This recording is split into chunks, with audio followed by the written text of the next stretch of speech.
हरिओम प्रणाम।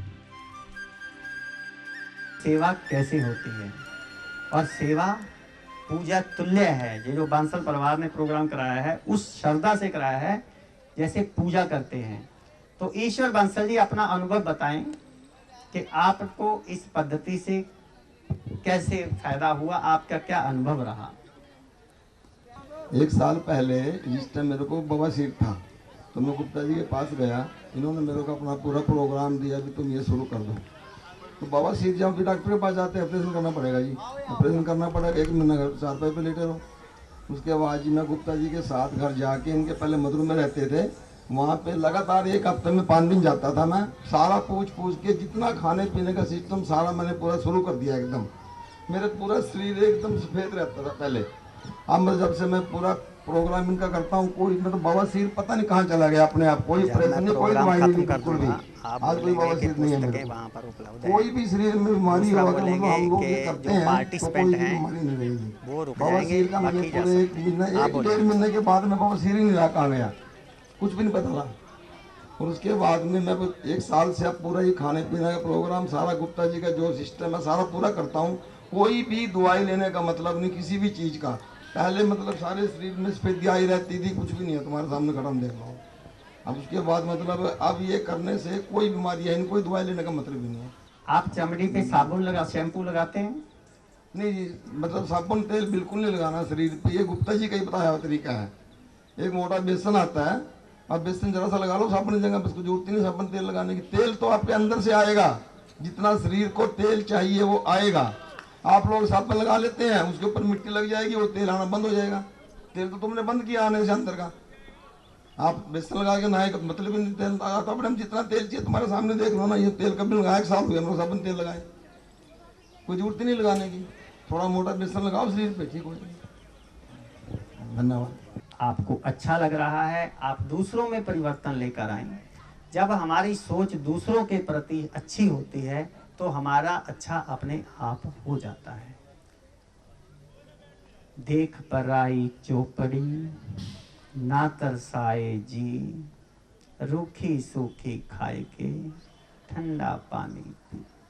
इसी बात को मैंने कैसे लिखा, देख पराई मर्सिडीज तरसा जाता है जी। अगर दूसरे की तरक्की को देख के जलेंगे मरेंगे, दूसरों में कमियां देखेंगे। लोग इस प्रोग्राम में भी बहुत कमियां देख लेते हैं। दूसरों में कमियां देखेंगे तो कुछ फायदा नहीं होने वाला।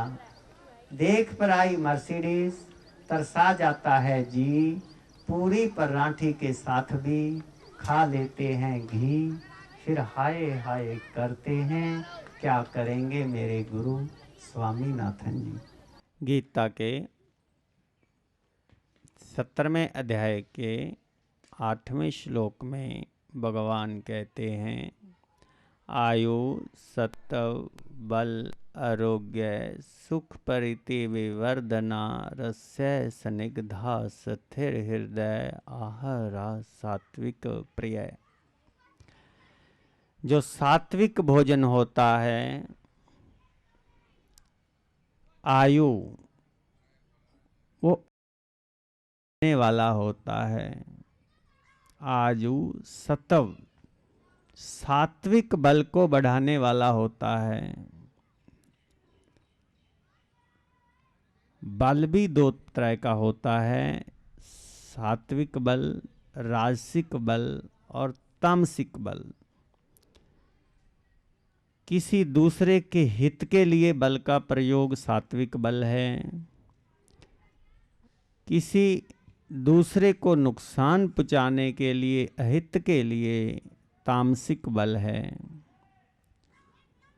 सात्विक बल को बढ़ाता है।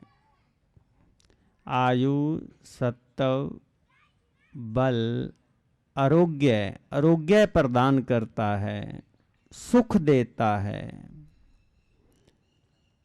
प्रीति को बढ़ाता है, आपसी प्रेम को बढ़ाता है। ऐसा भोजन सात्विक व्यक्ति को प्रिय होता है। वो कौन सा भोजन होता है? रस्य, वो भोजन रस से युक्त होता है। आप जो रस खाते हैं सुबह सुबह चाय में डाल के या दूध में डाल के, उसमें रस होता है क्या? किसी पदार्थ का नाम रस रख देने से उसमें रस नहीं आ जाता। बिस्किट नमकीन में से जूस नहीं निकल सकता, स्नैक्स में से जूस नहीं निकल सकता, फल और सब्जियों में से रस निकाला जा सकता है, जूस निकाला जा सकता है। रस्य, रस से युक्त होता है। स्निग्धा, चिकना होता है। किसी भी फल और सब्जी को काटो, हाथ में टिकती नहीं है, फिसलती है, चिकनी होती है। स्थिर हृदय, उसका प्रभाव स्थिर रहता है। ऐसा नहीं कि जैसे किसी भी किस्म का चाय, कॉफ़ी, बीड़ी, सिगरेट, शराब, नशा लेने के बाद एकदम शरीर में शक्ति सी आ जाती है। जब उसका प्रभाव कम होता है तो कमजोरी आती है। जो सात्विक भोजन है वो लेते समय कोई विशेष शरीर को मालूम नहीं पड़ता, उसका प्रभाव लेते समय भी और बाद में भी एक सा रहता है। हृदय को स्वाभाविक रूप में प्रिय होता है। उसके अंदर कोई नमक, मिर्च, मसाला नहीं डालना पड़ता, उसको तलना भूनना नहीं पड़ता। जैसा प्रकृति ने हमें दिया उसको वैसा ही सेवन किया जा सकता है। कच्चे सलाद और फल। सात्विक भोजन वाले व्यक्ति की सेहत अच्छी होगी, रोग नहीं आएगा, ऐसा भगवान गीता में कहते हैं। गहराई से गीता का अध्ययन करने के बाद मालूम पड़ता है, भगवान ने पहले श्लोक में, 8वें श्लोक में सात्विक भोजन के गुण बताए, उसके बाद भोजन की पहचान बताई। मतलब क्या कि जो सात्विक व्यक्ति है वो खाने से पहले उस भोजन के गुणों की तरफ देखेगा, फिर उस भोजन को लेगा। जब राजसिक भोजन की चर्चा भगवान ने की तो पहले उसका स्वाद बताया, फिर उसके नुकसान बताए। कारण, राजसिक व्यक्ति पहले स्वादिष्ट है, खा लो, बस क्या होगा देखी जाएगी, खाओ पियो मौज करो। वो पीछे क्या होने वाला है उसकी परवाह नहीं करेगा, पहले स्वाद देख के खा जाएगा। और बाद में भगवान ने बताया कि इस भोजन को, नमक मिर्च मसाले वाले भोजन को, कड़वे भोजन को, खट्टे भोजन को लेने से आपको रोग आएंगे, दुख आएगा, शोक आएगा। मतलब पहले स्वाद को देखेगा और बाद में फिर परिणाम को भुगतेगा। राजसिक व्यक्ति पहले परिणाम को देख के भोजन नहीं करेगा, स्वाद को देख के करेगा। तो जो हमारे सभी ग्रंथों में है उसी की बात यहाँ की जा रही है। पहले के दिनों में हम जान चुके हैं, शरीर के अंदर गंदगी का रुकना ही रोग का कारण है, रोग कोई भी हो। शायद आप में से कुछ के मन में ऐसा विचार आ रहा होगा कि यहाँ रोज कुछ ना कुछ सुन के चले जाते हैं, बीमारी के बारे में कुछ ज़्यादा समझ में नहीं लग रहा है, कैसे जाएगी। उसकी चिंता मत कीजिए। मेरे गुरुदेव जी ब्रह्मलीन आचार्य शेषाद्री स्वामीनाथन जी, जो आजीवन ब्रह्मचारी रहे, जिन्होंने अपना पूरा जीवन इस काम के लिए लगाया, ये ज्ञान घर घर तक पहुंचना चाहिए और निःशुल्क पहुंचना चाहिए। वो कहा करते थे, बी योर ओन डॉक्टर, अपने डॉक्टर आप बने। आपका स्वास्थ्य है आपके हाथ।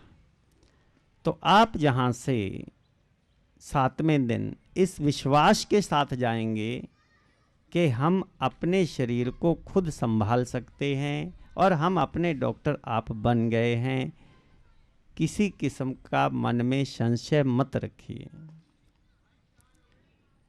पहले दिन में हमने जाना शरीर के अंदर गंदगी ही रोग का कारण है।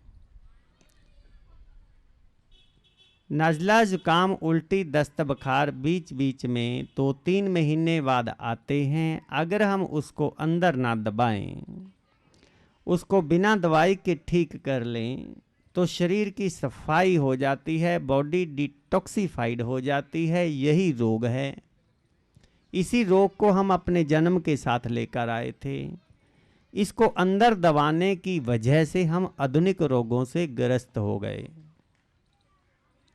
शरीर के अंगों को गलत या अधिक काम देने की वजह से वो थक गए हैं। उनको आराम देने से, अंदर के अंगों को प्रकृति के 5 तत्वों द्वारा और मन को सद्गुणों द्वारा आराम देने से अंगों की मरम्मत हो जाती है और रोग कोई भी हो वो अपने आप ठीक हो जाता है।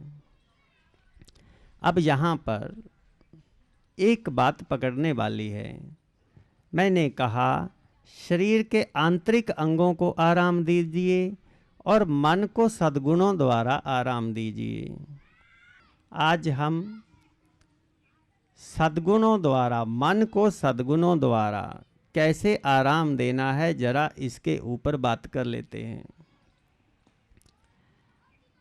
हमारा शरीर का रिमोट कंट्रोल मन के हाथ में है। हमारा शरीर ट्रिपल यूनिटी है, शरीर, मन और आत्मा। गाड़ी के अंदर मन और आत्मा नहीं होते। हम इस शरीर को गाड़ी की तरह नहीं चला सकते। हमारा शरीर मन के रिमोट कंट्रोल के द्वारा संचालित है। आप यहाँ आए हो, शरीर यहाँ दिख रहा है बैठा, क्या शरीर यहाँ अपने आप आ गया? कैसे आया? मन लेकर आया। मन ने विचार बनाया सुबह 6 बजे जरूर चलना है, कुछ भी हो जाए चलना है। बहुत सारी रुकावटें आई, इसके बावजूद शरीर जहाँ पहुँच गया। पहले विचार मन में आता है और फिर शरीर वो करता दिखाई पड़ता है, जहाँ उसको भुगतता दिखाई पड़ता है, जहाँ उसको झेलता दिखाई पड़ता है। ठीक ऐसे ही रोग भी पहले मन में आता है, फिर शरीर के अंदर रोग दिखाई पड़ता है। तो मन को सद्गुणों द्वारा आराम दीजिए। सद्गुण आप सब जानते हैं। दूसरों की बिना स्वार्थ के सेवा कीजिए, किसी के साथ विरोध मत कीजिए, किसी में कमियां मत देखिए, भगवान का नाम लीजिए, कीर्तन करें, मेडिटेशन करें, ध्यान करें, सत्संग सुने, मंदिर जाएं, गुरुद्वारा जाएं। इस तरह के सद्गुणों को अपना के हम मन को आराम दे सकते हैं। एक और विशेष बात जिसकी तरफ ध्यान हमारा कुछ कम है और बहुत ज़रूरत है उधर ध्यान देने की, उसके ऊपर बात करते हैं। मन को सद्गुणों द्वारा आराम दीजिए। मैं पहले के दिनों में भी कह चुका हूँ कि हमारा शरीर इन्वर्टर सिस्टम की तरह चलता है। इसके अंदर जो प्राण शक्ति है ये रोज़ सुबह हमें 1 दिन के लिए मिलती है और इसी के द्वारा शरीर के सारे काम चलते हैं। शरीर से कोई काम ऐसा नहीं हो सकता जिसके ऊपर ये खर्च ना हो, जैसे हमारे इन्वर्टर की बैटरी या मोबाइल फ़ोन की बैटरी। जैसे बिजली जाने पर इन्वर्टर की शक्ति कम है, इसलिए उसको समझदारी से इस्तेमाल किया जाता है। टीवी फ्रिज बंद कर दिया जाता है, पंखे ट्यूबें चलाई जाती हैं। ठीक ऐसे ही जो रोज़ सुबह हमें शक्ति मिल रही है, इसको भी समझदारी से इस्तेमाल करना है ताकि ये बेकार में खर्च ना हो। ये एक दिन के लिए है और थोड़ी सी है। अब अगर हम मानसिक रूप से परेशान रहते हैं, अगर हम तनाव में रहते हैं, काफ़ी शक्ति उधर खर्च हो जाती है। अगर हमारा मन प्रसन्नचित नहीं है तो समझ लीजिए आपने एक टीवी या फ्रिज को ऑन कर रखा है और उधर काफ़ी शक्ति जा रही है। फिर वो वाली शक्ति जो भोजन को हाजम करने के लिए चाहिए, जो शरीर को स्वस्थ रखने के लिए चाहिए, जो रोग को ठीक करने के लिए चाहिए, वो कम पड़ जाती है। भोजन हाजम नहीं होता है, बदहजमी हो जाती है। उसकी वजह से हम तरह तरह के रोगों से ग्रस्त हो जाते हैं। अब मन की तरफ, मन अशांत होने की तरफ जो बेकार में शक्ति जा रही है, उधर से शक्ति को बचाना है। उधर से शक्ति बचाने के बाद जिधर चाहिए उधर लगाना नहीं पड़ेगा, अपने आप लग जाएगी। अगर हम टीवी चलाना चाहते हैं, सभी पंखे ट्यूबें बंद कर दीजिए। टीवी को चलाने के लिए कोई मेहनत नहीं करनी पड़ेगी, टीवी अपने आप चल जाएगा। ऐसे ही शरीर की शक्ति को हम जिधर जिधर बेकार खर्च कर रहे हैं, उधर उधर से रोक दीजिए। जो जिधर हमें चाहिए शरीर को ठीक करने के लिए, रोग को ठीक करने के लिए, हाजमे को ठीक करने के लिए, उधर शक्ति अपने आप लग जाएगी। हमारी शक्ति बेकार में कहाँ कहाँ खर्च हो रही है, जरा इसके ऊपर हम आज काम करते हैं। हम लोग एक समाज में रहते हैं।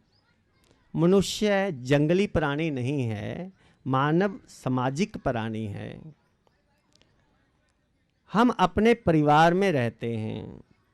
अधिकतर लोगों के अपने परिवार के साथ ही संबंध ठीक नहीं है।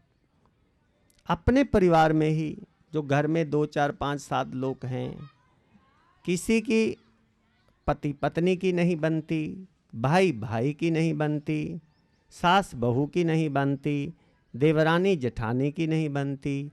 जितने भी रिश्ते हैं बच्चों के साथ ही नहीं बनती, बच्चों की माँ बाप के साथ नहीं बनती। जितने भी रिश्ते हैं हमारे करीब के रिश्ते, अगर वहाँ कुछ संबंध ठीक ठाक नहीं है तो समझ लीजिए एक टीवी ऑन है। बहुत बड़ा एक शक्ति उधर खर्च हो रही है, बेकार खर्च हो रही है।